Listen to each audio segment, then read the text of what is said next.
Welcome to the How Soccer Explains Leadership podcast, where we explore leadership principles through the lens of the beautiful game. Welcome back to How Soccer Explains Leadership. Thanks again for your download. Thanks for joining us for this conversation I'm going to be able to have today with Greg Rubendall. Very excited as usual. You hear me say that every episode. It's because I am. I love having these conversations, not just because I enjoy it, but because I know that you're going to learn from it as well. As we have over the last 20-something episodes that we've had some amazing guests, and today is no exception to that. Greg is the director of coaching at Livermore Fusion out here in California. He's also the director of education, grassroots courses through U.S. Soccer, and a whole lot more than that. His background is super interesting. We're going to learn about that and have a great conversation that I have no doubt you're going to be able to take some nuggets away from. So, also, as we have talked about in the past, join our Facebook group. If you want to go deeper into this conversation, join that. There's other groups online that are great for learning about how soccer explains leadership, but that's one that we just want to specifically talk about this. We also have a clubhouse room, How Soccer Explains Leadership. We do that Friday mornings at 9:30 a.m. Pacific time. If you're on Clubhouse, you can join us there and you can talk with me and Paul and some other coaches, some other leaders who are talking about these issues that we're talking about here. But without more on that, Greg, how you doing? Good morning. Doing great. How you doing, Phil? Doing well. Got a lot going on. And, but like I said in the intro there, I'm excited to have this conversation with you. You know, we've had a conversation before, learned a little bit about each other on social media, but for the most part, I'm going to learn right along with everyone out there as we're having this conversation today. So before we get into the kind of nitty gritty of the leadership conversation, I want to just talk with you a little bit about your story, because I have a feeling a lot of people out there don't know who you are. So can you share how you develop your passion for soccer, leadership, and really how you got to be where you are today? Yeah, well, so I started playing when I was 5 years old in the East Bay area, Concord area, for those who are familiar with it. And going through, both my parents were really active in a lot of the social clubs, Exchange Club, Chamber of Commerce in the city. And so when we started playing sports, I'm being the oldest of three, is that they started getting involved in all the different organizations, baseball, track and field, and then of course soccer. And so they were board members at the, AYSO level, which, recreational soccer, Concord AYSO. And at about 7 years old, I told my parents, I want to be a professional soccer player, which I think every 7-year-old wants to be a professional soccer player, fireman, and doctor. So I think I chose that one. But as I continued to play, making all-star teams, starting to travel a little bit, the recreational program just didn't suit me. And we didn't have a competitive organization in Concord. We really only had a police athletic league that was, loosely affiliated and not very well run. It was just part of their crime deterrence and community engagement programs. So my parents actually started the club in the Concord area. So it was Diablo Valley Soccer Club. My dad wrote the charter. My mom was registrar for the club for 15 years. So I kind of saw from a recreational foundational level and then also into the competitive side. And so this was the early 90s that this kind of all got started together. But during that time, you also had in 1989, Paul Caligiuri's, goal heard around the world that got us into the World Cup in Italy, which didn't do so well, but that also set the stage for us hosting the 94 World Cup. And, being around 15 years old at the time for that 94 World Cup, and with the MLS coming on in 1996, I love to travel. I saw all the world as a player. I had injury issues. So, I had dislocating kneecaps and actually broke my own leg. So I spent for about 5 years, I spent about 3.5 of them in physical therapy in some capacity. So I started learning about sports medicine, and that's kind of what gave me my professional path down the line. So played at a marginally successful university career of about 20 minutes at Loyola Marymount, then graduated, went and taught English in Europe for a year. While I was there, I was also teaching in an expat soccer club, and then came back, did my master's in biomechanics, studied 2 years, nothing but football. So, spent a lot of time in the library downloading PDFs from Italy, Spain, Germany, England about soccer. And from that, just put me on a path as a coach, as a physical education teacher, personal trainer, strength coach. I mean, if you name it, it's in sports science. I've done it in at least in some capacity. And then over about a 10-year span of having 7 jobs, finally I got the holy grail of the soccer community or sport community, which is the directorship, which is one job with 37 hats, but at least it's one consistent income from one place. So that's kind of, how I came into it, seeing it from the ground up, but also going through a lot of different ways to be in a position of education and essentially just mentorship of youth and now more adults and coaches. Yeah. And so you're basically, I mean, from what I see it, you're coaching the coaches. As we've talked about, you are or have been an instructor for Fiorentina Academy, US Soccer, Grassroots coaches. You're doing, as you said, coach education, not player education. Mm-hmm. Obviously, you've coached players and you've been able to do that. But there's the other thing that you've been able to do is, and I want you to talk a little bit about this, not dwell on it too long, but the idea of the college club soccer too. I mean, that's something I know you're passionate about. And I want you to share about that because a lot of people don't know about it, but it gives an opportunity to play at a very high level, but not necessarily with the other things that go along with college soccer. So can you talk about that for a little bit? I mean, if you look at the map of universities in the United States, there's a heavy concentration in the Northeast, just from the historical value of universities. But on the West Coast, there's not a lot of schools, right? We have a lot of 40,000 plus schools on the West Coast, but in California, you have a massive number of players. So when I was in graduate school, I was coaching for the women's team, but also teaching in the kinesiology program, teaching soccer classes. And we started with beginning soccer. And I had so many players, we created intermediate soccer. And then we got to a point where we had an advanced class where we started a student organization. And through that kind of evolution of the foundations, because this was the same time that Chris Wondolowski was leading the Chico State team to a national championship final, was the same time I was in grad school. So we had a very, very good Division II team, but I had players who had played at top level clubs across the country, and especially in California, who were really talented players who were opting for engineering, pre-nursing, pre-med, construction management. They just didn't have the time or the bandwidth to be able to go to school and play on the team. And they had the academic fortitude to be able to be at the school primarily. So that in creating that college club environment at Chico, it turned into, me helping out with their league, because the league was very, very small, maybe 10 or 12 teams statewide, to the point where there was me and maybe 4 other presidents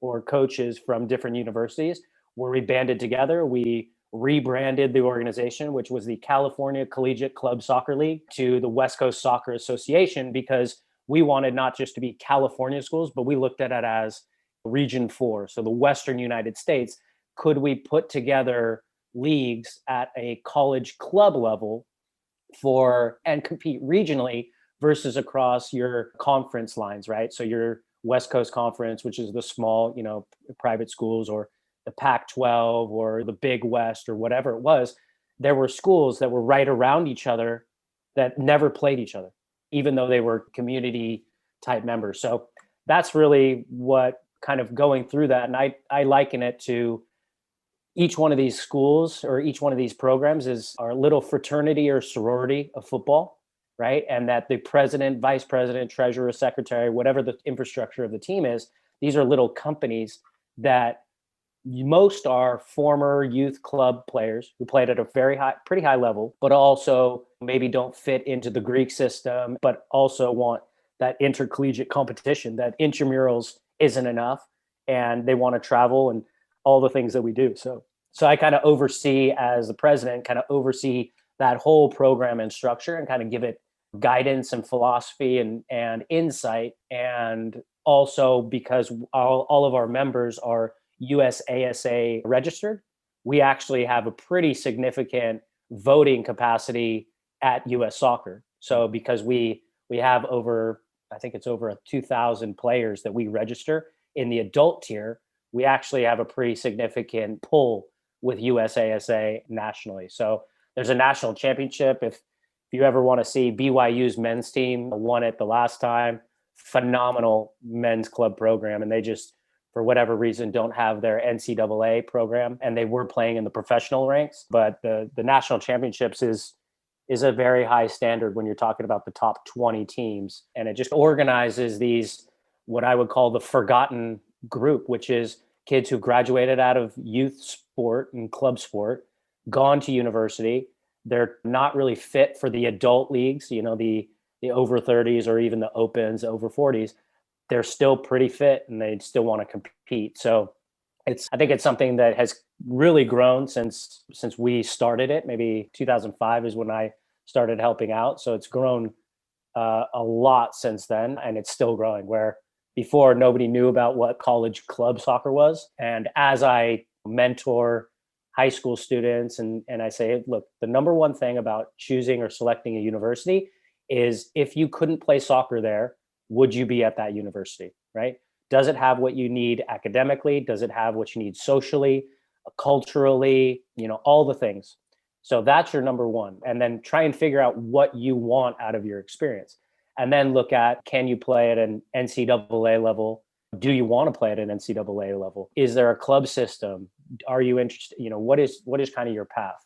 So that's all the things that I think you, in advising, is seeing it at the collegiate level, where everybody's extremely idealistic and it is a lot of work to be able to do it. But I would say that any of the students who graduate out of the collegiate club system are much more employable as future coaches than players who've played in college, because of the administrative necessity that it takes to just have a team that competes on a Saturday, Sunday. Yeah, absolutely. And that's why I wanted you to talk about it for a little bit. Some people may think that was a tangent off of how soccer explains leadership. But like you said right there at the end, you're learning skills running a club team that you would never learn just playing on an intercollegiate NCAA team. Plus, a lot of the people that want to, I'm one of them. I ended up playing intramurals in college instead of playing on the team. I got hurt. I started playing intramurals and I thought, you know what, this level of play is pretty darn high. It's high enough for me to get my competitive juices flowing and get going out there. I can play a bunch of other sports as well. And so the point there is something different for everyone. And you need to be honest with yourself, as well as, you really need to know what best suits what you want long-term. If you want to go pro, then yeah, maybe the NCAA, whatever. But even if you're playing club and you get to the right place and you get seen by the right person and you grow as a player, some people don't peak until they're 22, 23. Mm-hmm. Or 25 usually is when you peak, but they're going to grow and grow and grow, right? So those are all things that are important for leadership too, as you are developing your players, as you're developing, whether they're your employees, whatever, to make sure that you're not pushing them into a box that isn't the box they're supposed to be in. And so I think that there is a lot to learn from that, and just also what you learned from it too, which we're going to get into as we talk about some of these issues we're going to talk about today. So part of that, as we talked about, you're dealing with a lot of grassroots coaches. You're talking, you're teaching, you're training up these coaches on a lot of the fundamentals.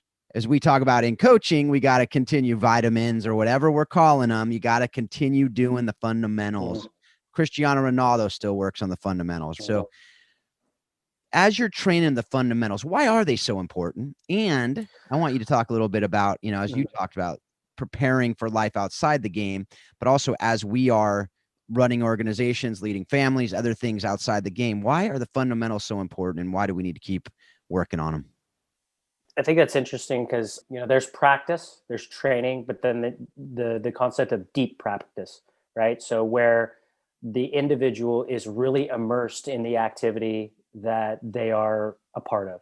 And I think that, especially with the modern age that we live in, that's so fast paced, that there's so many things going on in these young children and even coaches' lives, is that they become distracted while they're doing something. They're doing it at a 40% involvement or mental involvement rate. So the fundamentals, you look at elite performers in any vocation, specifically sport though, the deep practice that a Steph Curry, a Michael Jordan, a Kobe Bryant, Cristiano Ronaldo, Mo Salah, right? These are individuals who have they've gone really focused in their entire life revolving around this training their mind, their body, their spirit for their craft.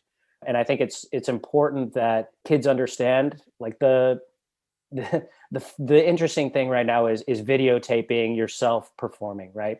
So as a teacher, educator, one of the first skills that we teach is to film yourself coaching, right? And so you'll start recognizing mannerisms or tics or things that you don't like about yourself because you never watch yourself significantly. The same thing goes with players, is that the first 1 or 2 or 3 times that they watch themselves, it's very uncomfortable, right? They don't like what they see. So there are some that deviate from it, and then there are some that almost become obsessed. So when you talk about like the need for fundamentals, is I think 10 out of 10 people, if you lined us all up and you said, okay, is that movement good or bad? Rank it 1 to 10. I think 10 people would be around the same in terms of, yep, that looks like fluid, consistent movement. That looks like high performance. I would say maybe only 1 or 2, maybe 3 out of those 10 could tell you what it was that was happening that made it a performance. So when you talk about the fundamentals, is that deep practice of understanding your movement patterns, your rhythms, your morphology, how tall you are, how strong you are, how your hips go, how your legs go, all plays into how you develop as an individual, right? So you have to be very self-aware and then also really almost obsessive with being really good at the small details, right? Because when it's a game of, it's a game of inches, right? It's a game of a single decision at the right time or the wrong time that can make or break a moment, right? And so, especially in sport, and I think that's kind of the interesting part of what we do, is that the automatization of muscle memory and of doing things where you do it and you don't even know what you're doing. You have to get to that level, but you also have to, for anybody who golfs, you have your golf swing. Have you ever tried to change it? And what the process of that is, and it destroys your game. A great golfer can be complete. Now, by the way. So you open it, you're tearing off a little Band-Aid. Yeah. Hey, if it's broken, right, you have to go, take it to the mechanic. But sometimes it's just a matter of tweaks. And especially when you start picking up injuries and things like that, that deep practice and that real focus on the fundamentals and the decision-making process. And I think that's really what it comes down to. I think there's been a big evolution in terms of coach education, that there's nothing done in isolation. Everything should be contextual. And I agree that context is extremely important, but within context, sometimes that refinement of movement patterns can't really be addressed. I think there's a fine balance. Yeah. Right. Yeah. Go ahead. What were you saying? I was going to say, you just can't just play games and expect to be great. There are things that make you great when you play games. Yeah. And so that's the balance. Absolutely. The idea of that you talked about there of self-awareness and understanding, I always talk about root cause analysis. So we need to go to the root, the fundamental, right? The fundamental foundational causes, foundational roots of the behavior, of our play, and like you said, you can't be thinking about them all the time, but you do need to think about them sometimes, and you do need to work on them, and you need to continually be reinforcing them to be able to make them even better, right? Going back to Ronaldo or Messi or those guys, if you watch them practice, they're going to be doing a lot of the same things that 10-year-olds are doing out at practice, because they're continually having to reinforce those things to get even better and better and better, because you need to be that much sharper. You need about that much better. And it goes to, as I've talked about with you, and I've talked about with others on the, on the show, that I'm a big believer in the DISC and understanding understanding who you are, because that's another, to understand those root causes of your behavior helps in coaching as well. I was just talking with somebody about this the other day on a lot of coaches say the number one issue they have is parents, right? But I look at that and go, okay, what's your role in the issues with the parents? Because the reality is, a lot of that could be that you think you're communicating well with them, but you're not, because you're communicating to yourself how you'd want to listen and hear, but they are actually wired completely different from you, and they have different goals and different desires and a different perspective than you do. So you need to be really careful to make sure that you are self-aware on how you're communicating. You're also others aware to know who they are.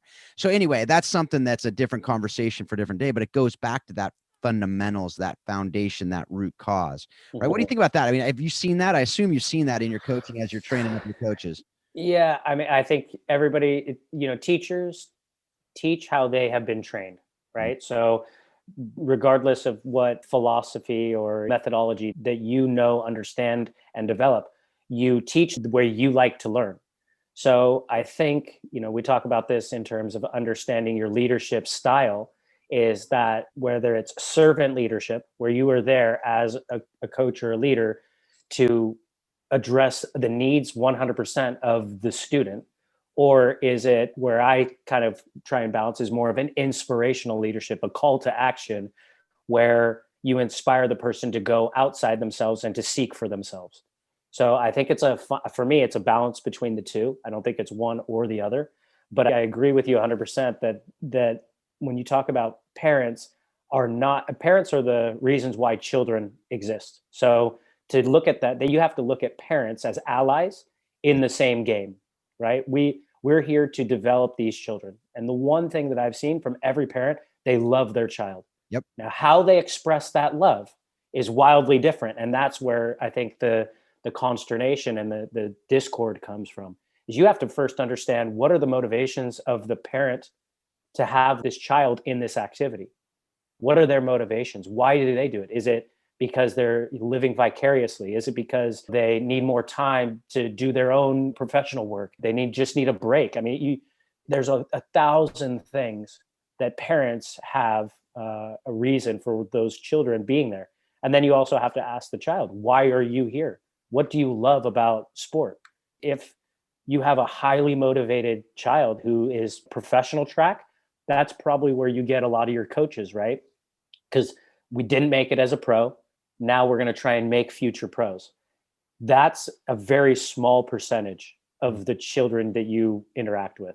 Not everybody wants to be, some of them are there socially, right? The number one thing, and you bring it back to the fundamentals, the very first thing you say when you deal with a 4, 5, 6-year-old, fundamentals, right? You want to excite them. You've got little puppies, and you have a ball that you can train them with, and you got to make it fun, exciting, imaginary, right? And you got to play to their skills. So I think that's all the things that you have to think about when dealing with parents and children, is understand their why, right? And you can explain your why. This is why I do what I do. Yep. But I think it's more important that you really listen and hear and understand their why. And then you start putting them down a path of, okay, how can I optimize their experience so that when they walk away, or when we part paths, the forks separate, is that they look back and they say, you know what, that was a positive experience. Yeah, there were some negatives, but ultimately I'm a better person for this experience. And that's really what we do. Yeah. And I love that. And that goes for every area of leadership, inside and outside of soccer. That goes for parenting. That goes for marriages. That goes for anything, to understand their why, understand why they're doing what they're doing, understand how they're wired, and understand how you can help them to flourish. Right. And so that really is there. But that takes time. That's daunting for a lot of people, especially if they're task-focused people, which a lot of coaches are, right? They want to get the job done. As you said, they want to get kids to be great with their touch. They want to be able to do the different moves. They want to be able to understand this and that about the game. And they can't ignore, if they ignore that people side, if they ignore that why, they're going to miss the boat on a lot of their players, because they're just throwing, they're just throwing stuff against the wall and hoping it sticks, with all their players doing the same thing. You got to individualize it, as you talked about. Teachers, same thing. If you're not individualizing the way you teach, you're gonna miss a lot of the kids. And so that's something that is so important to hear. And you touched on something there that I want to dive a little bit deeper into. You talked about coaches that used to play, right? You get a lot of, you get some coaches now who are parents who have no clue about the game. They're learning. You can teach them. You can coach them on how to coach. That's probably a lot easier, actually, a lot of times, because, as you said, they don't even have a golf swing to fix, right? Going back to that analogy. But you then have these coaches who used to play, So they have their way of doing things. They have it how they've always done it. So you've talked to me about the idea that sometimes coaches who played growing up, are dangerous. And you use that term to when we were talking in our last conversation. What do you mean by that? What do you mean by that conversation? So I think anybody, there are a couple of different experiences that people have, right? So you come in, like you said, a parent who has zero experience, which in my generation of players, that's why it was so open, because we had a really large generation of parents who were interested in soccer, saw it as maybe a global type of sport, but had no idea how to play it. Right. So that was mostly parents like myself. Then you had other families whose families, culturally, soccer was what we do, everything. You come out of the womb with a favorite soccer team because that's your grandfather's team, or that's your family's team, or this, that, and the other. And then it's also that connectivity of socialization within different environments. So that's how it was. And now with a generation, probably an entire generation of parents who played soccer at some capacity or level. And now a lot of them who played at club soccer level, which their experience as children was parent volunteers who learned how to organize, learn structure, maybe a little bit more basic in their coaching or training philosophy, very little training. So those players were never educated in teaching pedagogy, sport science, but they go back and say, oh, well, I know how to do speed and agility because I did speed and agility. And all you need is a ladder and a couple of cones and a couple of hurdles and you're good. And that's not really the case. And so I think what you're talking about is we have a lot of critics. We have a lot of Monday morning quarterbacks as parents. All sports. This is not just soccer, but soccer happens to be kind of the newest version of this. And so you have parents who see what's happening, and there's a lot of things as a coach that you have to address, right? In US soccer, they call it the 6 tasks, which coaching trainings, coaching games, right? That's probably the easy bread and butter. Anybody, with experience can do that. Some struggle at that, especially if they're volunteers. But then there's managing your performance environment. So that's all the things that go in. And then there's leading the player, leading the team, and then self-leadership. So those last 3, which is the leadership piece of that. Managing the performance environment, a lot of coaches who were players don't manage their performance environment correctly. And that's relationships with other coaches, relationships with their club, relationships with their community, relationships with their parent group. And so because coaches don't manage the performance environment well, they don't set expectations, they don't define standards really well, and more importantly, stay consistent in that message across the board, or it's inconsistent within any type of club, right? So one coach does it really well, but 3 other coaches don't do it so well, and it's not consistent across the board. That's where you get the educated, experienced parent that becomes kind of a thorn in everybody's side, because they know just enough to know that this isn't right and that things need to be different because the inconsistency. So this is, I don't think it's a bad thing to have parents like that, because those parents are your advocates. Those are the ones you need to speak to. Those are the ones you got to get information from, right? I'll give you a good example. I had a parent who looked at our club philosophy and said, at young ages, we want players playing multiple positions in different areas, right? So he tracked 10 games and his child in particular, and it said, okay, he played 73% at right back and only 4% at center mid and never on the left side. So you're telling me that your philosophy is that players play all different positions, all different types, but my son has only played right back. How is this the case? And so he had this power in his knowledge because he was so obsessed over that contact. And so I turned it around. I said, that's amazing. For you to have tracked that for your son over the last 10 games, that's absolutely brilliant. Can you do that for the next 10 games for all of our players? So I took something that for him, maybe was a negative, like, because this is powerful. And maybe this one player had this issue, but maybe this was a problem that I had as a coach, not moving players around or giving them experiences, letting them say, you know what, my primary position is central mid, but I'm going to put you at right wing. I'm going to put you at left back just to get that varied experience. So that's where I would say they're dangerous, but you have to use that danger. It's also, as coaches, we get caught in a rhythm or a normalcy where we're going through the motions. And those kind of parents and those, you call them those invested fans, spectators, they are your membership.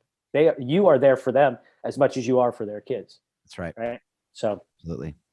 And that's something that it's so important to remember all those things. And I think that, as you said, they can be your biggest allies, and they should be, right? As going back to what we talked about earlier, the idea of when you can understand their why, when you can get on the same page with them, when you can help to really understand why you're both there together. Okay. Then you go to the next step and go, okay, what is your kind of sweet spot as far as how you can help this? And let's hone on that, rather than having you thinking, like, if you give them that control over a certain area, they're probably not going to be as vocal in all the other areas, because they really do see, okay, this guy wants to be on my team. He's not an enemy, right? Like when you're starting to work on a project together, that's great leadership lesson, especially for teams out there where you get these employees who want to take control over everything. Well, if you give them control over a little thing, then usually they're going to be okay if they can see that they're actually part of that team and they have a role, because a lot of people are just looking for that.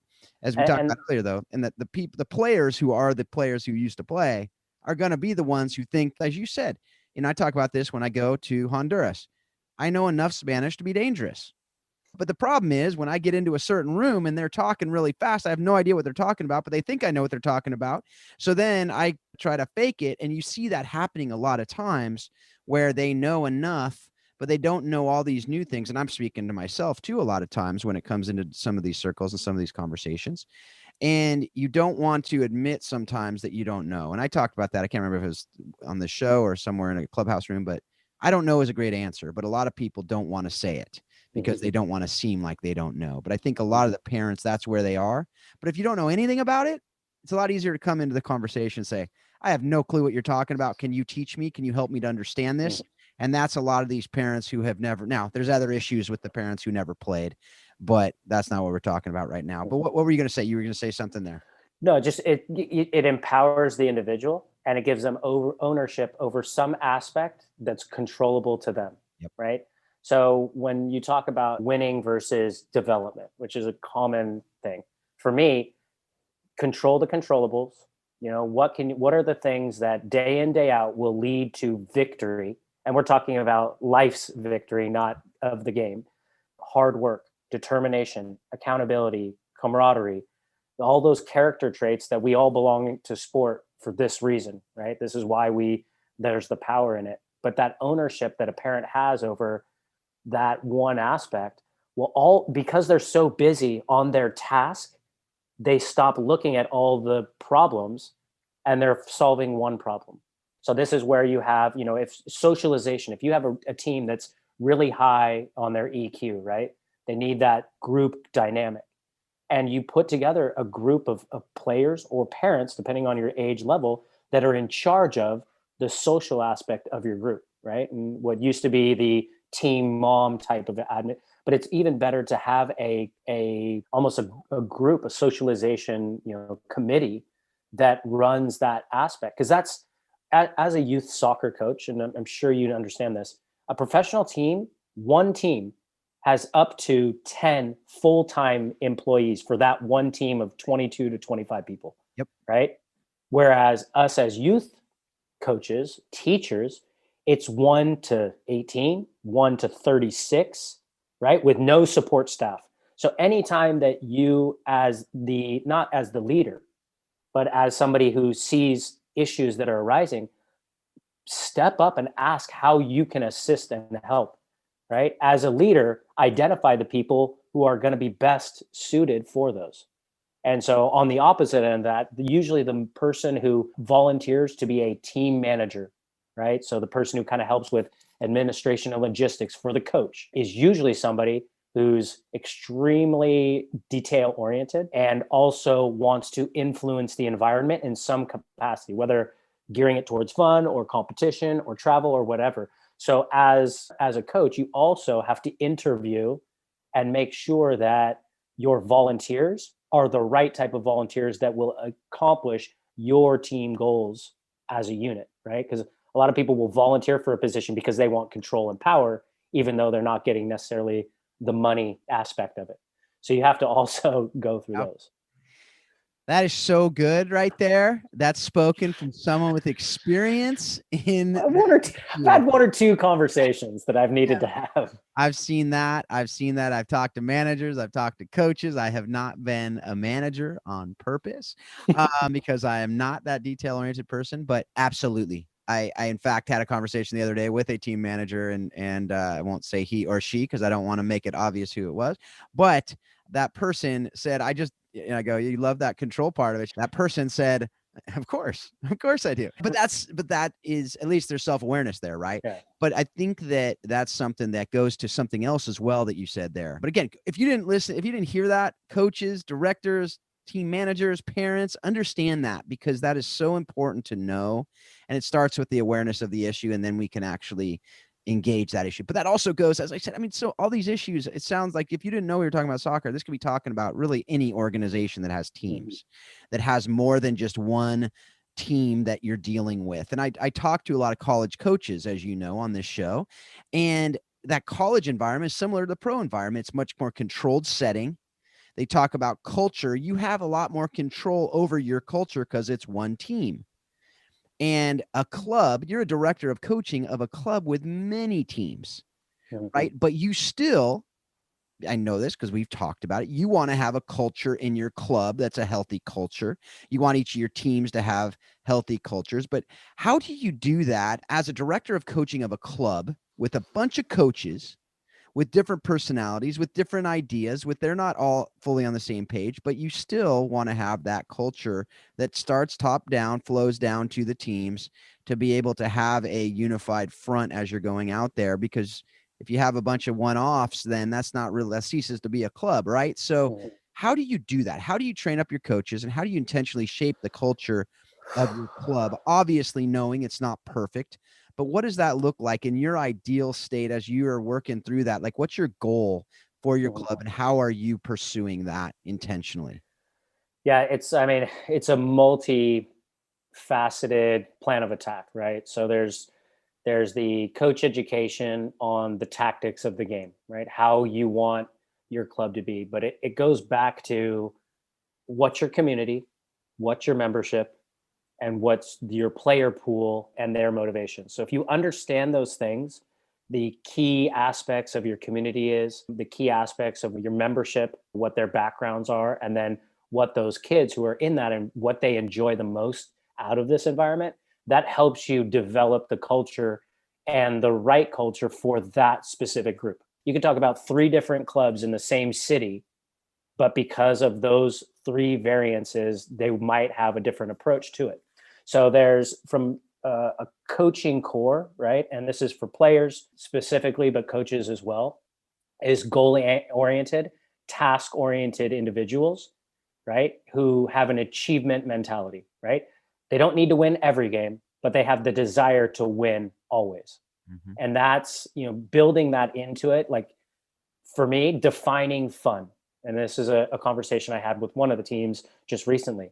I said, for me, like, you guys talk about why do you play soccer, and what do you consider fun? What makes a great teammate? So these were 3 questions that we talked about while in a training setting. And those 3 questions will answer a lot of things.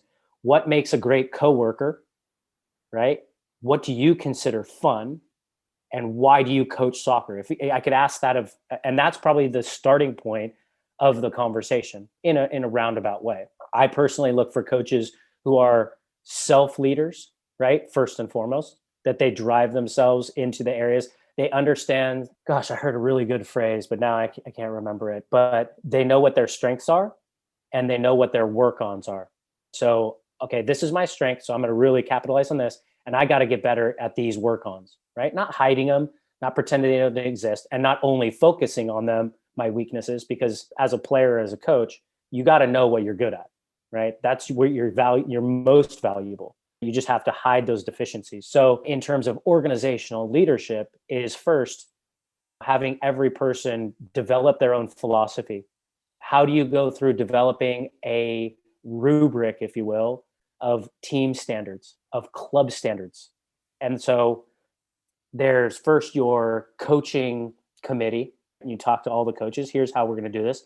And you have to create buy-in. I can't go in as a coach or as a director and tell people what I want them to do. This is how it is. Because if you go in like that, automatically people will back away, right? So you have to understand them, and you have to shape the conversation into the direction that you really want to take it, and really focus on those things. And you also, and this is one area that we're looking as a club, is have a leadership committee of our players. So a club of, by, and for the players. Yeah. And that's kind of this summer where we're looking to go, is not just your team captains, but your leaders within the team. So what is it?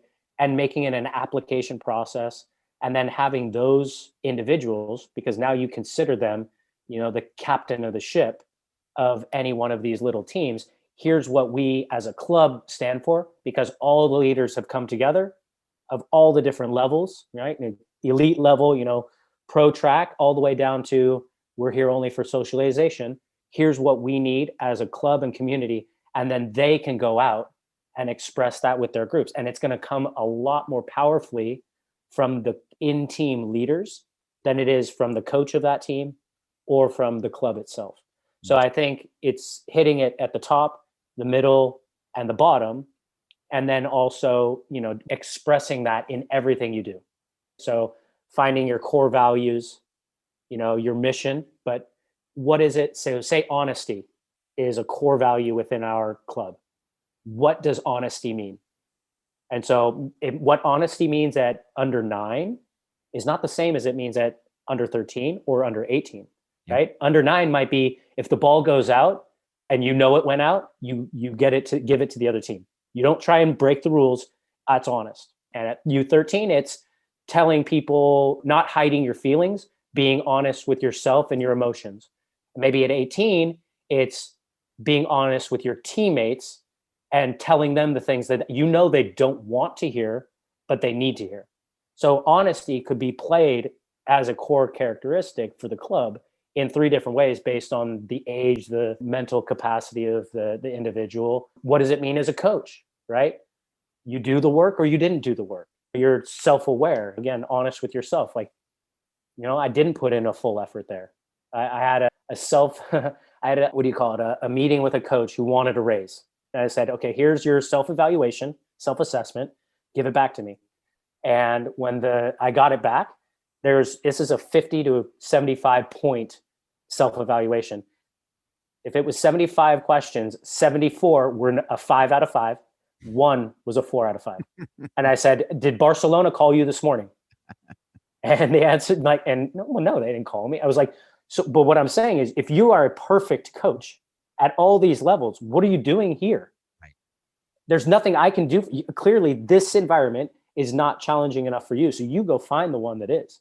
Yeah. I know you want to raise, but that's not self-awareness. Yeah. That's not being honest with yourself, let alone me, who's trying to advocate for you as a top coach. Yep. I want to know that you have growth. If you don't have growth, then I can't do anything for you. I'm going to push you on. Yep. And that's my role. I will push you on. If you're too big for our pond or our lake or our ocean, I'm going to push you on. Yeah. That's my role. And on the flip side too, right? If they are too critical of themselves, you need to be able to come in on that and be able to like, hey, going back to strengths. You got a lot of strengths. You got a lot of greatness here that you can bring. How can I help you to cultivate that and to flourish in that regard?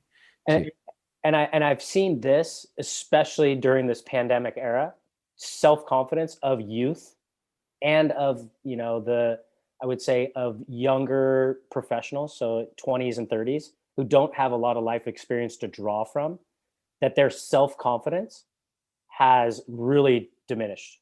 Their self-worth and their skill set knowledge, they really are shaken. They're questioning everything. and not in a healthy way. So there's the Socratic questioning for sake of knowledge, but this one is like, I'm not sure that this is for me. Right. And, I think in the sport industry in general, you have a lot of people who've left the industry, the profession, to pursue something else that felt more stable, that they felt like they were closer to achieving what they wanted from a personal professional level. Right. And that's the big challenge that everybody like myself is going through right now, where we have everybody wants to go play sport, but it's hard to find coaches, people who can actually assume that role and are ready to step in because they are a little shaken. They don't feel comfortable taking the time, energy, effort to do it, what's needed for coaching. So for all of you recreational coaches out there or potential parents, learn how to coach, but volunteers are going to be massive in the next 18 months. I cannot implore it on every level, at schools, at every sport organization, every even religious activity. You get out there to volunteer in whatever capacity you can, because it's going to be very difficult. And don't assume somebody else will. This is where we all have to step up. Yeah, and what I've found is in every area of our society, it seems like either it's that what you talked about, that low self-confidence, that I can't, like, it's just that issue there, or delusion. Like you think you're way, but like you said, the 4 out of 5 or 5 out of 5s on everything. Like, I'm so good. I'm like, I don't need any help on anything. It's like, well, the reality is with everyone, the truth is somewhere in the middle. And that is something that we need to, as you said, whether it's volunteers, whether it's the coaches, we need to be able to be sending that message and reinforcing that message with what our actions are too. But I think a lot of that comes from this thing that you and I have also talked about. And it's kind of one of the buzzwords in society right now, for a good reason, unfortunately, is this word entitlement. And I think that whether it's that delusion that I'm way better because this entitlement idea, because a lot of these kids, a lot of these people have grown up getting everything. And just growing up in places, I live in a suburb, and my kids come to me and go, well, Dad, how come you can't help with college? I said, well, we don't have a lot of money. College is really, really expensive. Well, all my friends had, look, it's not something you have a right to. It's something that is a privilege. A lot of these things are playing soccer is a privilege. It's a get to, it should be anyway. It's something that is a privilege that we have. Messiah College has this great one of the Messiah College has a lot to emulate. But one of their sayings is, we are grateful for everything, entitled to nothing. And I think this concept, if we could put this into it, it would go to a lot of these issues we're talking about. But really, you work in the suburbs, you work in Livermore. It's very similar to Folsom, El Dorado Hills, Livermore, Pleasanton. My wife grew up in Pleasanton. I know it well. My brother-in-law works at the Livermore Fire Department. So I know a lot about your area, and I know about my area. Very similar. Entitlement's a big issue. Soccer's not immune from it. It goes into jobs. I mean, you talk to anybody employing people nowadays, you talk about entitlement being a big issue. People are expecting that they deserve something, even if they haven't worked much. The whole unemployment thing happened over the last year, didn't help the cause. And so how can we, and how are you working against kind of the ills of entitlement in our clubs, in our trainings, in our society?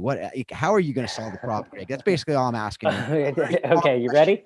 All right, you got 3 minutes and I'll have the answer for you. Everyone, here you go. We should have started with this. Maybe we would have. Yeah. So I think this is, entitlement is a result of the self-esteem movement in the 80s and 90s that went through schools, right? So you had maybe a more restrictive type of academic environment earlier than that. You also have the baby boomers, where buying a house and living was a lot more affordable than it is now. So you have people who are on the lower end, who lived a pretty, we'll call it a fat lifestyle through the 90s, 2000s, up until about 2008, the economic recession. But because knowledge is no longer hard to acquire. So if you want to know anything, it's not looking up in a book or in an encyclopedia, dictionary, thesaurus, whatever. You can literally ask a AI what the answer to that is, and it's automatic, right? So everything is much more accessible. And you go to a grocery store with the 1,000 different types of potato chips. How many potato chips do you really need? Probably one, and it's made from potatoes. That's it. You don't need 72 different brands.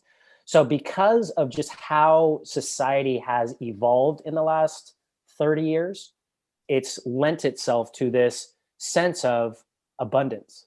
And I won't say, I like that grateful for everything, entitled to nothing. And I think, Phil, you can probably speak personally of going down to Honduras and seeing what life is like in a lack of abundance. The only thing in abundant down there is love, right?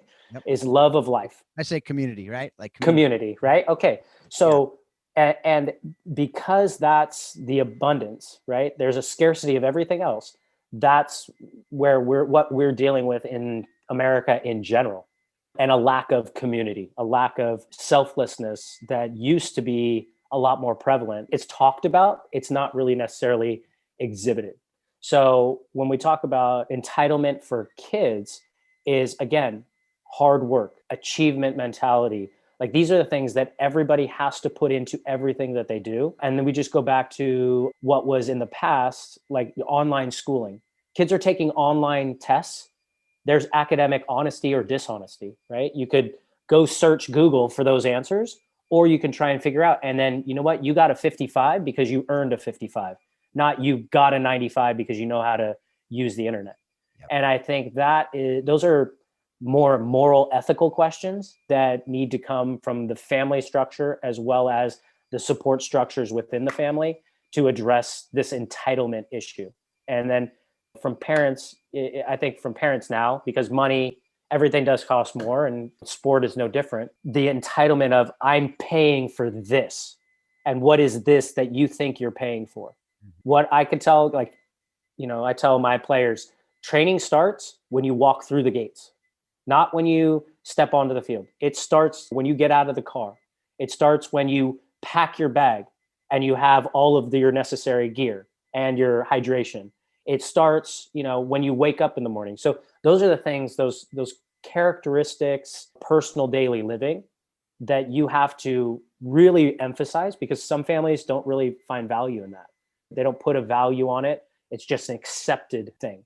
So in Livermore, just as an example, Livermore has more PhDs per capita than any city in the United States, because we have a 20,000 person lab that is there. So we have a massive PhD. So we have a lot of very, very intelligent individuals, but we also, within our teams and groups, we have a very different array of the type of players within our grass, because we have vineyards and we have a very vibrant, farming, agriculture community.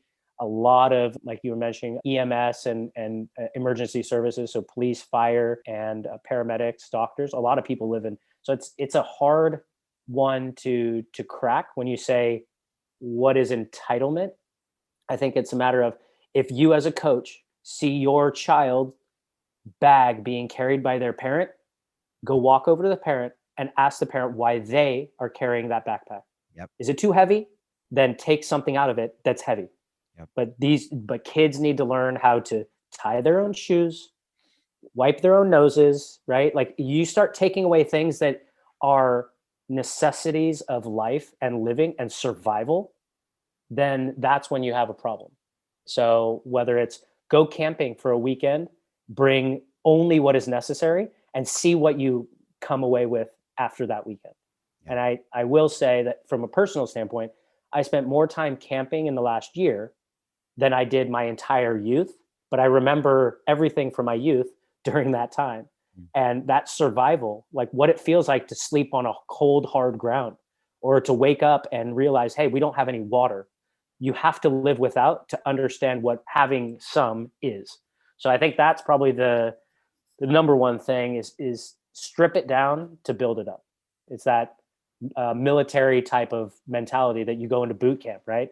Everybody matters at nothing at the very beginning, but at the end, this is who we are. We're strong like a fist.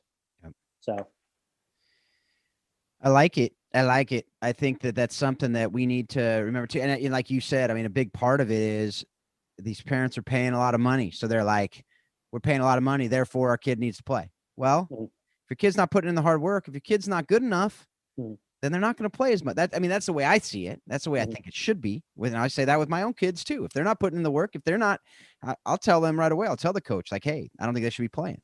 Mhm. But fortunately, I'm at a stretch right now where my kids are working real hard and doing real well. So, but I look at that and go, they're not entitled to anything. They don't deserve anything Mhm.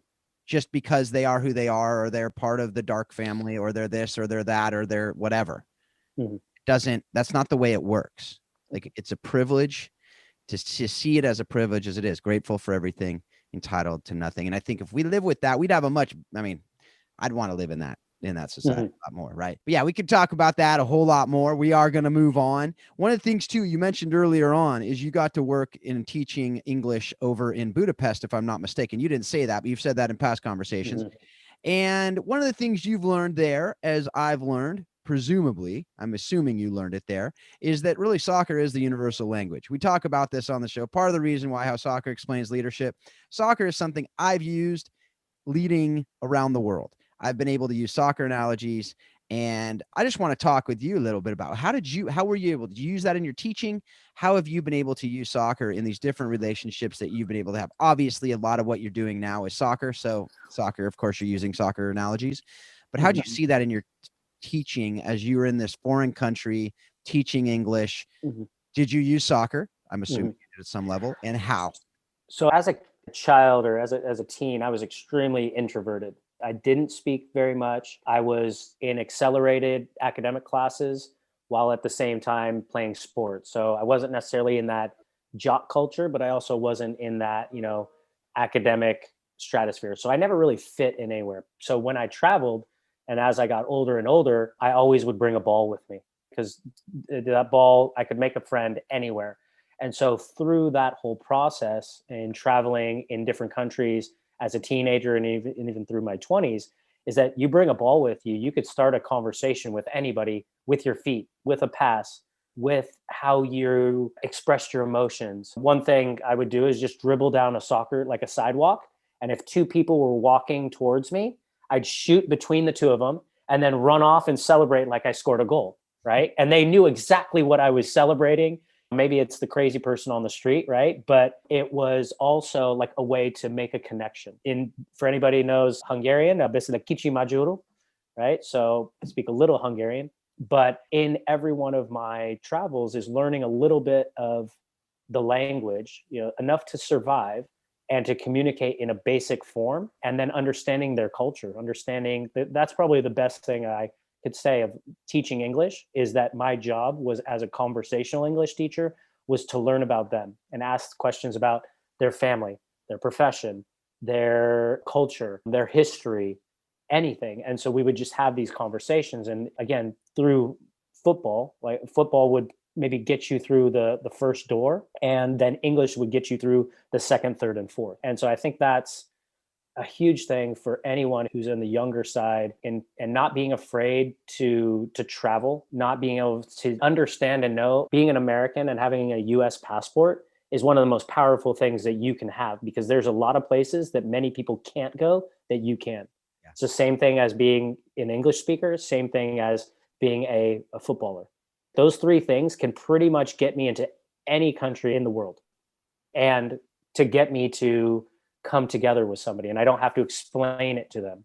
So I think that's probably the thing I learned the most. And especially like when you talk about entitlement, you look at Hungary, which was old, Soviet Union, communist, behind the Iron Curtain, and just what it was like for them to learn what it was like on that side of the wall, and what it meant for their newly emerging capitalist society.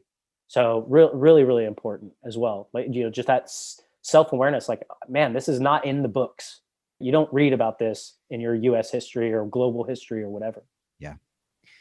Now, and that's something, like I said, if you are working cross-culturally in any way, what you just said there, as far as a ball, it could be a basketball, could be a football, soccer ball, football, American football, it could be a baseball, but you then need gloves. But the idea of just getting out there and you making a connection, because sometimes that's all it takes. And then it's a friendship develops and all these different things happen. But also, if you're trying to teach different things, If you're going cross-culturally, figure out what that connection is. When I went to India, I realized soccer, football is not the sport. It's cricket. So what did I do when I got home? Because I knew I was going to be working with people in India. I learned cricket. There's guys around the corner who play in our little gym. I talked to them. I stopped and talked with them about it and got to know how they play in a little roller hockey rink. Well, I learned that there's this different way that they do it, but that's to understand that. So that way I can connect with them and I can use that analogy to be able to help them understand, right? So learn what that thing is. Now, you got a pretty good shot if you learn the game of soccer, football. So if you're listening to this and you understand why I do what I do here, there is a method behind the madness here. So, but it is because we can connect. We can use it to teach these valuable life lessons that do come from the game. They really do. And this game has so much to teach. And that's why I get frustrated when all we're teaching is tactics, because there's so much more to learn about the world, so much more to learn about leadership, so much more to learn about how we can love well, how we can serve well, how we can work well with others, how we can be teammates, how we can do all these things that are so important in life. And I think we miss a lot of that when we just kind of have this myopic view of, oh, this is going to help me get to college. Well, you know what? That's a terrible way to look at this game. Especially when you're not going to get a scholarship. I'm going to burst the bubble, folks. As a freshman, unless you're on the national team, it's likely not going to happen.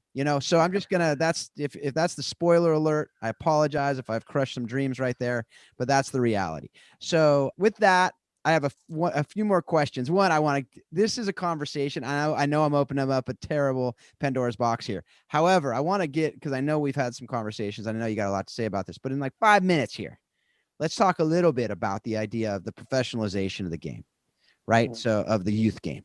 So the professional coaches, how that's happened really over the last couple decades and what the implications of that are, particularly for just that player who who doesn't really have the goals to go to that ultimate level, right? The college, pro, whatever it is. How has national leagues, ECNL, DA, now I've just heard MLS Next, which I'd never heard of before. And that was the other day. I swear, it seems like every week there's something new popping up. How has that changed the game, in your opinion? Is it good? Is it not good? Is it neutral and depends on who you are? What do you think about it? And where do you think it's going? And how can we kind of make it into something that is either back to what it needs to be or make it and maximize it so it can be what it's intended to be? No, it's only 5 minutes, huh? No, I'm just kidding. I don't want to dwell on it for a long time. I think the idea, and I want people to understand, there are a few sides to it. It's not an easy answer is kind of my play, it stinks, let's get rid of it. And I totally agree on some levels, but at the other hand, I don't like to just throw out problems without solutions. So that's why. So, I mean, it really emerges. So youth soccer in the U.S. was really governed by the U.S. Youth Soccer Associations, USYSA, which is your old classic Cal North, Cal South, your state associations. Over time, those were really parent or volunteer-driven organizations. So when I was talking about earlier, the Concord AYSOs, that was that tier. What ended up happening is that through the emergence of more elite level players, right? They weren't just local community kids. There had to be something sitting above that. And what ended up happening in that whole emergence and the evolution is that it created this tier above what would be called grassroots versus performance youth soccer, right? And how that kind of has played out. So you have in the United States, US club soccer and USYSA, they're kind of the two competing factors over the organizational structure, right? And then from that, everybody wanted to be the next best thing, right? So the national leagues, this, that, and the other. I think the emergence of national leagues is good. I think that the elitism and the structure and how it has been created now, the difference is I belong to a club, Elk Grove, and we were part of, the DA at the U12 level, so younger level, but we had a double pass audit, which meant they essentially looked at everything we do as an organization, everything in our structure, and they gave us an audit and said, hey, here's where you're good, here's where you're bad. They gave us, we had to send out surveys to our families. So just like all the organizational things. And that was a Belgian company that was hired by the development academy at US Soccer to come and do that audit. In England, they have the FA, and I have a friend who works in the FA Cat 1 categories. So that means top level youth academies, and he's in charge of 5 different academies. And all he does is go from academy to academy, auditing what they do, how they do it in every capacity. So they have a structure in there that of oversight.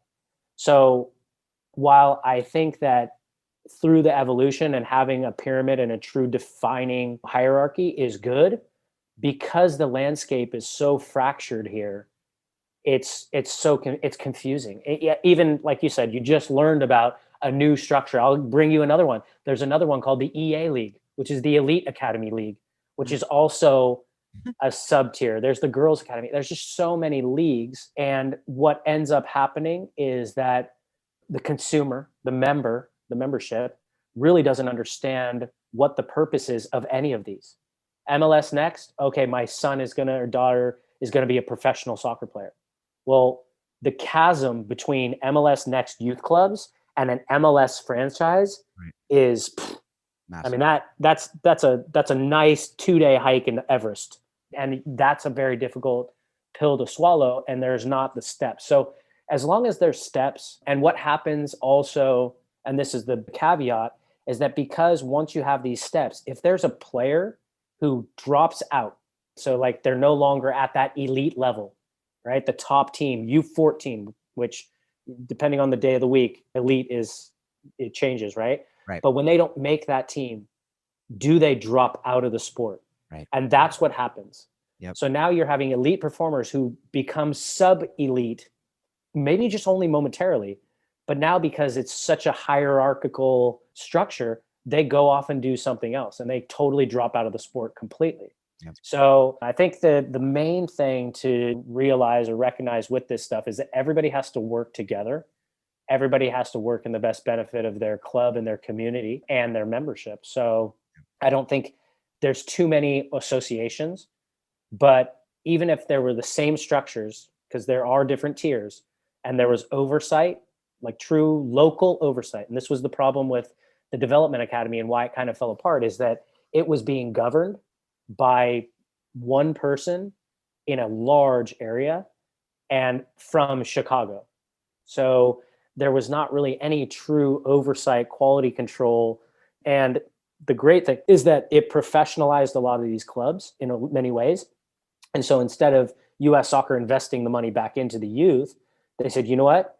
MLS is going to do this. We've got a lot of youth clubs who are doing this. Like, why do we need to be involved? So they just stepped away. And when they stepped away, that's when, Pandora's box opened up, right? And it allowed for all these different other organizations to kind of take a stranglehold on some aspect of that. So it'll equalize itself out eventually. I think the main thing with the national leagues that I wish that they would change back, because US Soccer did it about 5 years ago, and I think looking back, it's hurt the game more than it's helped, is turning players from academic calendar birth year teams to actual chronological years. So where you're not playing with, especially at the foundational elements, that first graders were playing almost exclusively with first graders and kindergartners with kindergartners. And when you started mixing those up, it hurt the younger ages in that regard. And you still had the advanced programs based on the year, but kids who were August to December were the oldest players in their organization, but the youngest in the elite tiers. And then the kids who were January to July were the youngest in there. So they were actually accelerating because they were playing against older players, now playing against younger. So it's, the what do you call it? There's an initiative. It's the chronological versus biological age effect. Do you have early developers, late developers? It's just such a convoluted type of environment. But for me, if you're the best team in your city, play outside your city. If you're the best team in a local amount of cities, play outside of those or play up. Yeah. National leagues, I don't really see them as huge value to the individual player until they become 15, 16, 17. Right. And the cost is it's exorbitant, right? Yep, absolutely. And I'm talking as a parent, I'm talking as a coach, I'm talking as everything, and I think the other thing about a lot of the national leagues, they don't allow you to play high school, which I think takes away a lot of joy. I mean, Julie Foudy played at my high school and she wrote a big article about that, how that was, with all the success she's had, high school was one of her favorite teams she's ever played on. Mhm. And understandably so, they won like 89 straight, but it goes to a point. There are things that you get at each level, at each thing, and that's what I fear is being lost with the national leagues, with the clubs that are now not just, I remember when I was a kid, we had the Mission Viejo Soccer Club in Southern Cal. That was for the entire region, basically the one team that was the elite team. Everyone else played AYSO. Mhm. And it was still parent coach, and they had fun and they loved the game and so on and so forth. And then they went on, a lot of those players probably still playing in adult leagues, where Mhm. now I'm seeing everything has become, you have to go play comp, quote unquote. And you don't see really rec programs at the U13 and above. You see them, but they're very few and far between. And there's maybe one team per area, but you see a lot of kids where they are either elite or they don't play. Mhm. And I don't like that, because this is Mhm. a game, again, teaches all these life lessons that we miss if we're leaving the game, if you're Mhm. leaving team sports. And I'm seeing that not just in soccer, but baseball, basketball, football is one of the ones that still has the youth programs, but it's typically high school football related. So that's probably the one Mhm. vestige from the past. But those are some of the issues, obviously very simplified. There's no one right answer or solution, because with every solution comes a lot of other issues, and I Mhm. get that. But I mean, the reality in my opinion is we're never going to be at the level of Brazil or the European teams until we go to a pure academy system which sacrifices academics. Mhm. So a lot of places now, some of the clubs do better with academics than others, and I don't have time to get into that, but those players are playing 24/7, not quite, but a lot more than we will in an academic culture Mhm. we have, Mhm. which is, well, I think, a good thing. So anyway, we're going to have to stop that conversation there. We can pick it up some other time, but I just wanted to give taste, folks, because out there, a lot of people are throwing out these bombs on social media or whatever. And I just wanted to do that for a little bit to show that it's nuanced. Like most conversations, it's a nuanced conversation, has a lot of moving parts, a lot of issues. As you said, it may not be a bad thing in a vacuum, but the way it's played out, I think that the talent pool is way diluted out there too because of it. But again, those are all issues we can talk about some other time. Was that diluted or diluted? Diluted. Diluted. I think Diluted. I said diluted, but it's diluted. Sorry. Man, no, they could be delusional too. it could be Well, diluted too. Yes. I meant diluted. yeah, that's what I'm.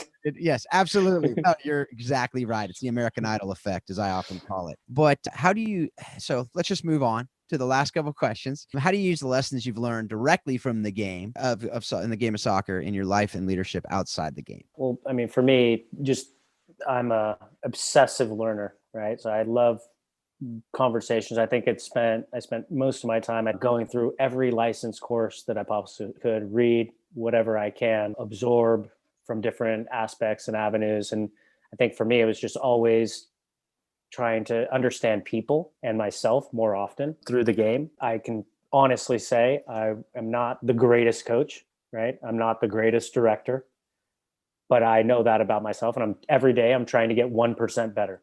So if that's and that's what I learned as a player is every day just try and get a little bit better. It's a long game that you have to play. So that growth mindset and looking to help out others. So kind of getting into as a director of coaching and leading, being a coach of coaches, my experiences are not unique in any way, right? As a coach, as a player, as a spectator and fan.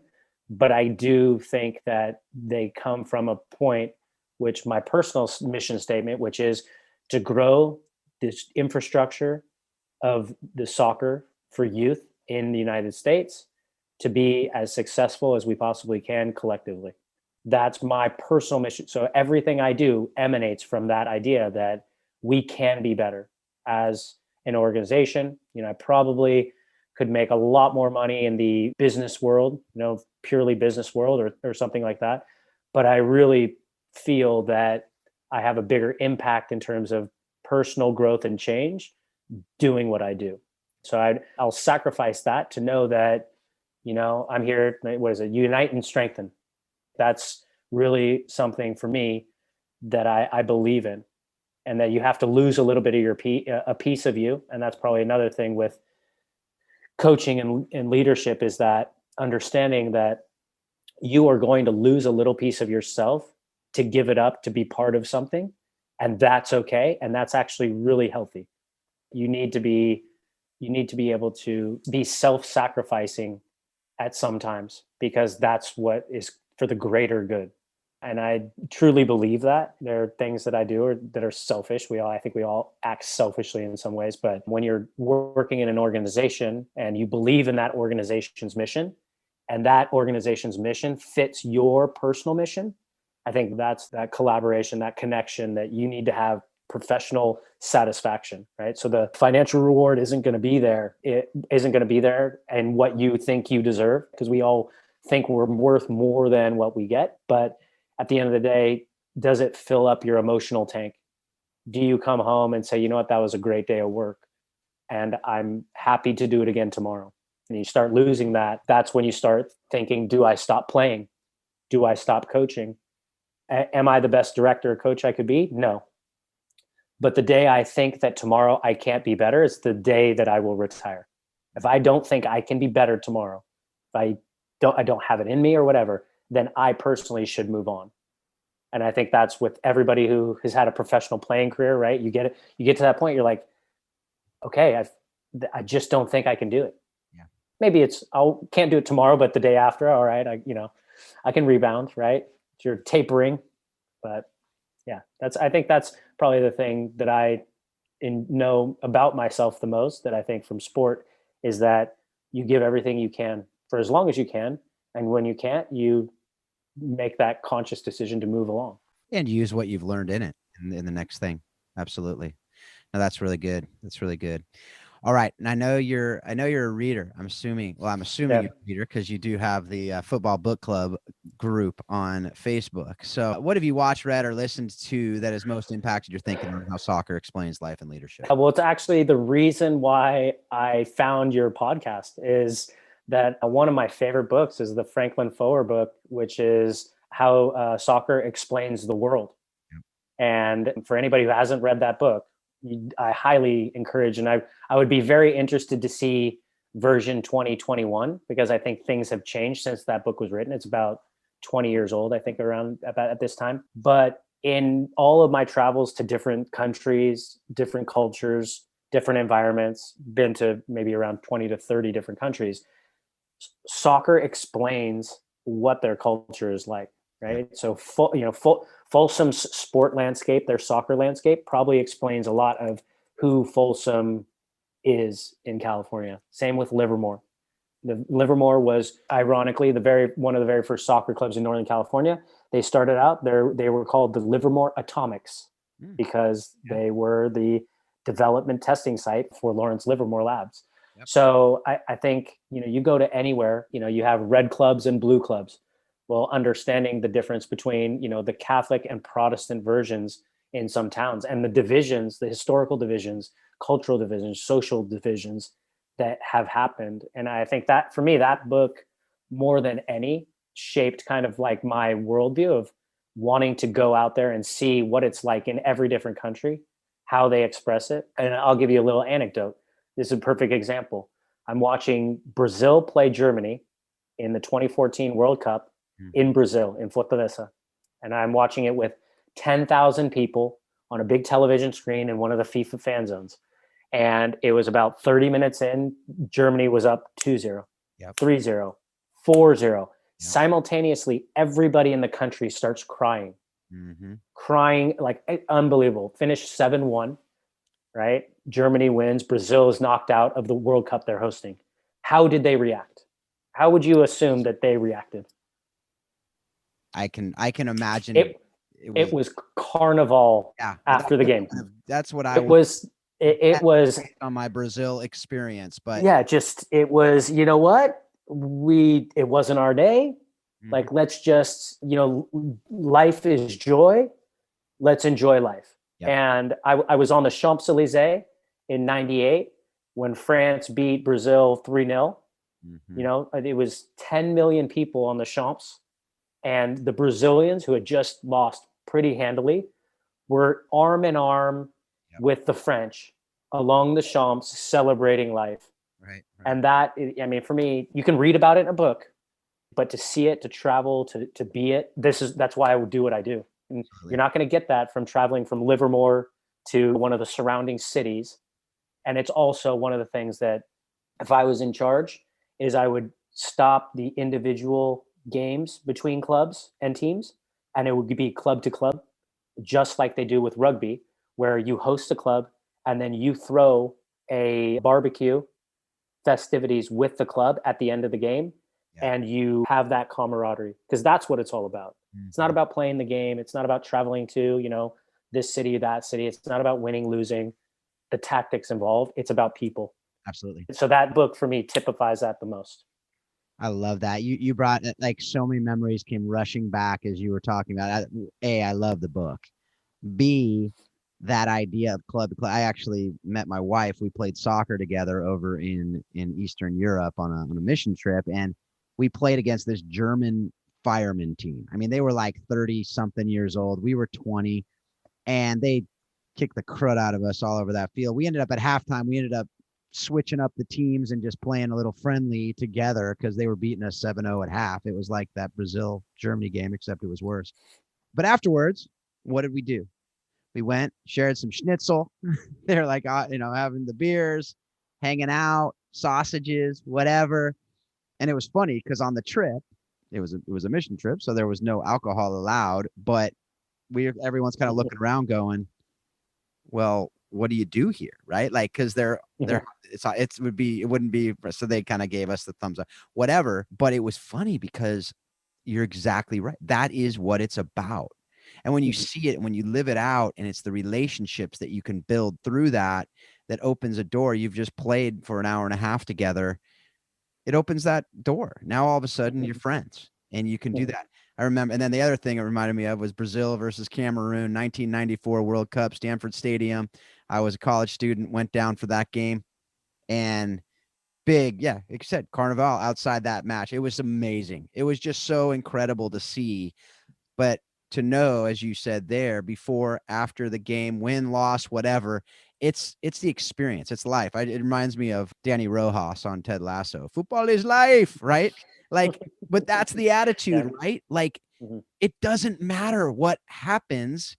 It's that we get to play this game, and this game is embodying kind of a lot of who we are as a culture, and how they play embodies that culture, that Samba culture, that party, that even how they flow. And like you said, to watch Brazil play, you see a lot about who Brazilians are as people. They play with joy. Yep. And really that's what it comes down to. And I kind of got the shivers just knowing that we're hosting the 26th World Cup, because I remember what that meant for me in 94 as a young person, and just knowing what it's going to do for this game in this country in all levels and facets. And it's really exciting to think about. And I've heard that 2027 possibly will be hosted for the Women's World Cup as well, the year after. And then you have the Olympics in LA in 28. So if we did 26, 27, 28, I mean, I think I don't need to get much farther than that in my life to know that I will be as close to heaven as I possibly can on earth. All righty, man. Hey, I love that book too, as you might imagine, since that you do know the title of this, and it definitely impacted that. But thanks again for being a part of this. Thanks for all you're doing. I'm just getting so encouraged to hear all the work that you're doing, all the different things that are going on in your club, and outside of that, the teaching and training. I'm glad that you're training up a lot of these coaches, because these ideas are really important that we're talking about here. So thanks for being on the show. Thanks for all you're doing. Appreciate it. I appreciate it. Thanks for your time, Phil. Absolutely. Good luck. Yes. All right, folks. Hey, thanks again for being a part of this conversation. Thanks for all that you're doing out there in your leadership. And I do hope that you're taking all that you're learning from this show, and you're helping it to help you be a better leader. You're helping it to help you flourish in your marriages, in your parenting, in your relationships, inside and outside the game. And I do hope that you're taking all that you're learning on this show to help you understand better how soccer does explain life and leadership. Thanks a lot. Have a great week.